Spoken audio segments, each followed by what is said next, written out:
In this video, we're going to start increasing our skills by introducing some new element to our painting. In particular, here we're going to talk about uniform painting, seeing what happens when we use different colors with different opacities.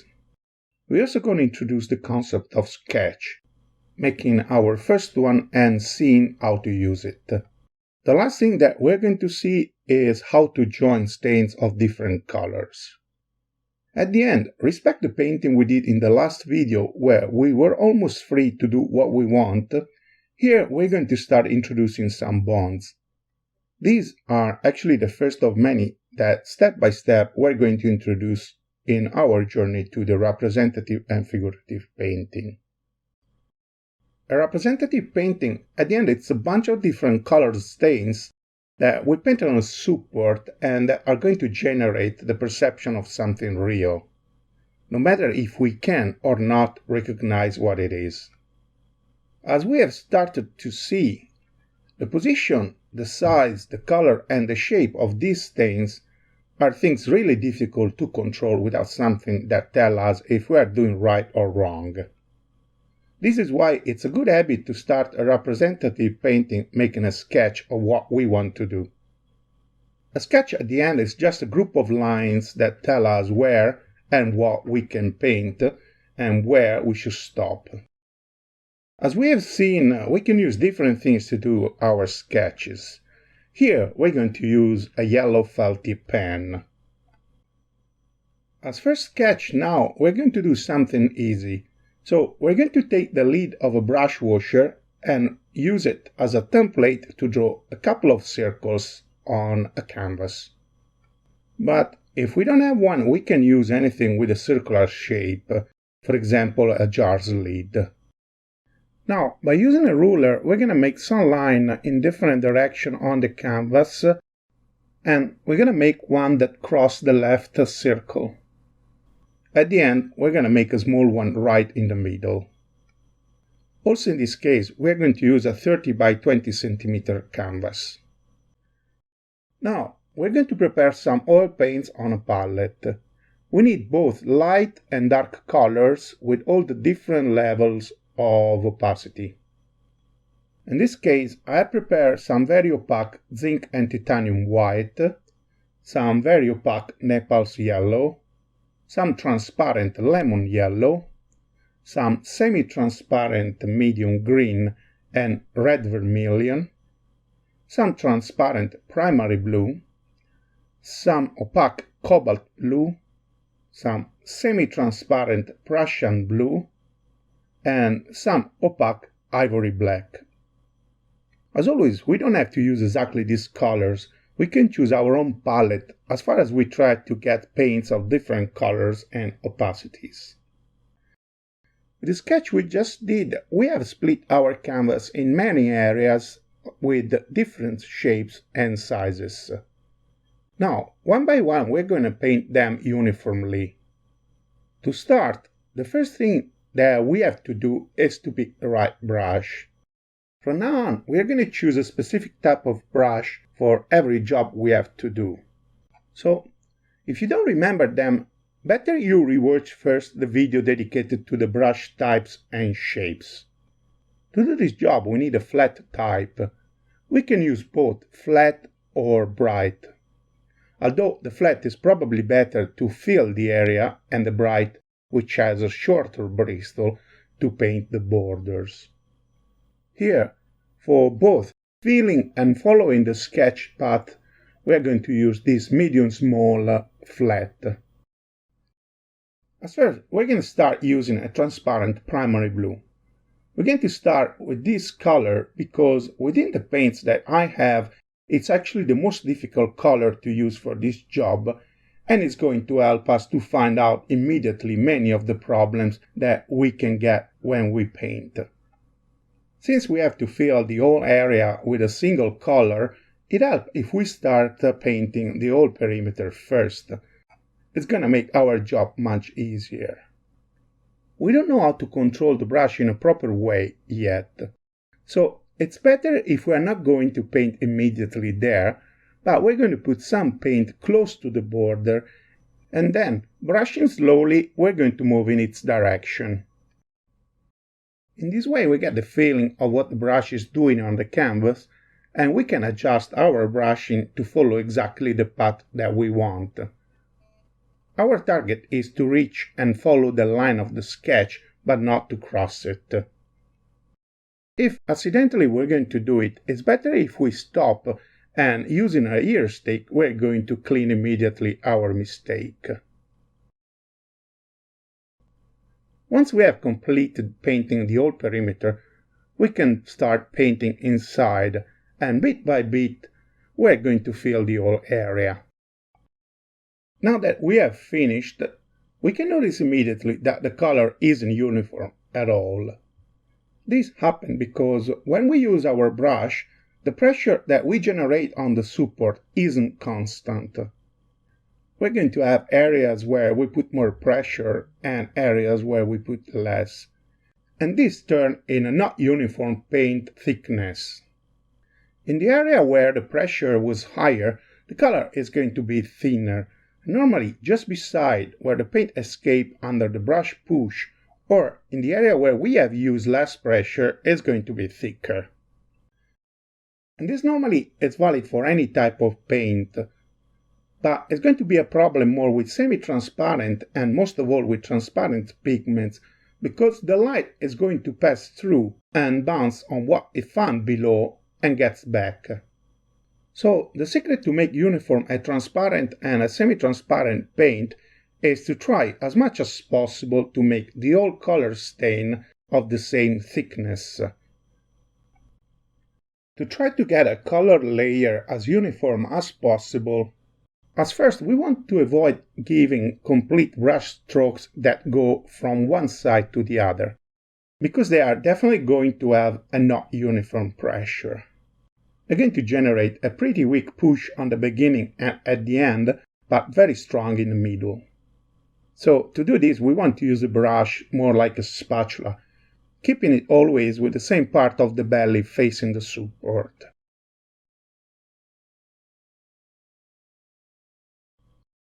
Then we want to try to reduce as much as possible the pressure variation, and this means to reduce as much as possible the torque variation that our hands can generate. But this isn't so easy, most of all if we don't have experience. If you remember when we have talked about how to use brushes, if we hold the brush as far as possible from the belly, we reduce the force that we apply on the support. But if we want completely to avoid applying any torque to the brush, then we have to hold it in its center of gravity. In this way, also the weight of the brush is going to be compensated, and we can generate a pure translation.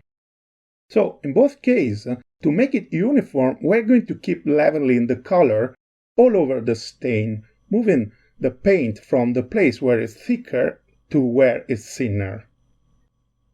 Now that we know theoretically how we should paint uniform areas, we're going to keep exercising completing the whole canvas with the rest of the colors that we have prepared on the palette. So we're going to fill the top part of the left circle with some semi-transparent Prussian blue. Also in this case we're going to start painting the border first, and then we're going to fill the rest of the area. At the end we can notice that the border between this and the area that we have painted before, it doesn't really look like a single one, but more like two borders facing each other.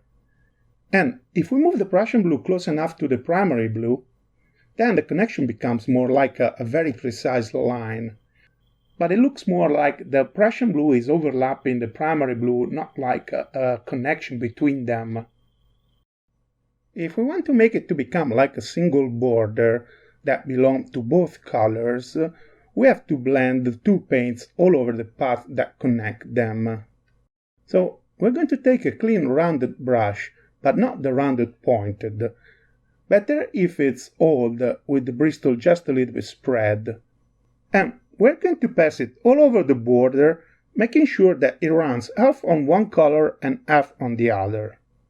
Even if it's clean, while the brush runs over the two colors, it's going to load them in its belly, and then it starts dirtying them. So, before we get to that point, we have to clean the brush. In case while we're working on the border we move some paint in one of the two areas we're joining, we don't have to worry. We just finish our job and then we're going to relevel the area to make it uniform.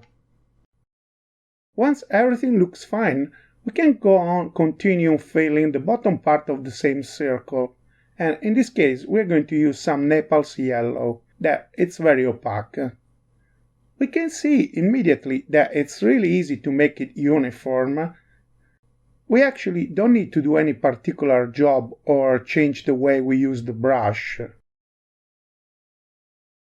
Also in this case, even if we don't have uniformity problems, it's still better to try to level the paint as much as possible.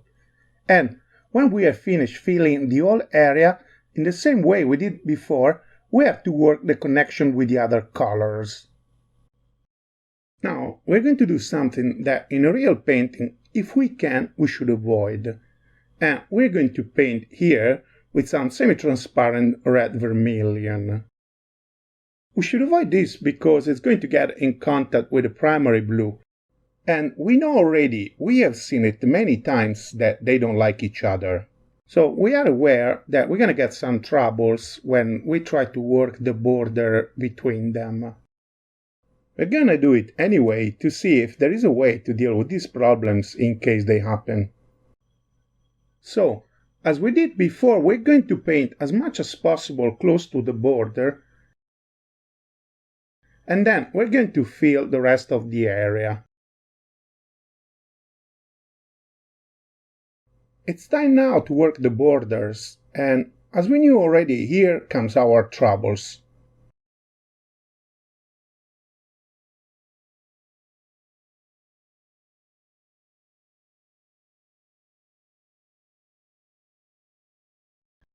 There is not much that we can do in this moment except trying reducing the problem at the minimum. We're going to leave it like this for now, and we're going to see later if we can rework it when the colors will be dry. We're going to continue now with the semi-transparent medium green, and we're going to paint this small area in the middle. We can see immediately that this area is too small to use the same brush we have used so far, and it's better we choose a smaller one of the same type. So I'm going to work this area in the same way we did so far by using a smaller brush. Once we have finished, we're going to continue with some transparent lemon yellow that we're going to use in this area.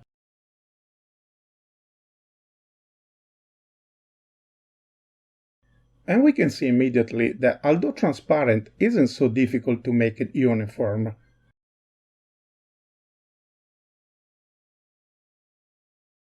It will be completely different if the background will be darker. We're going to use some cobalt blue in this area and some zinc and titanium white to do the circle. They are both opaque, without any interaction, so I'm not expecting any trouble to do this job. Something that we should notice is that in this white circle we're going to paint with some white color, even if it is the same color of the background. We're not going to leave any part of the canvas unpainted. Once finished, we're going to paint this area and the small area below with some ivory black.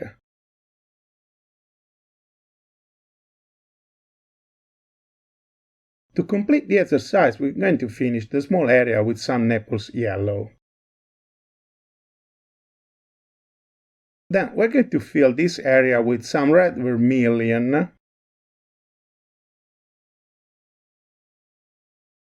and we're going to finish the canvas with some medium green.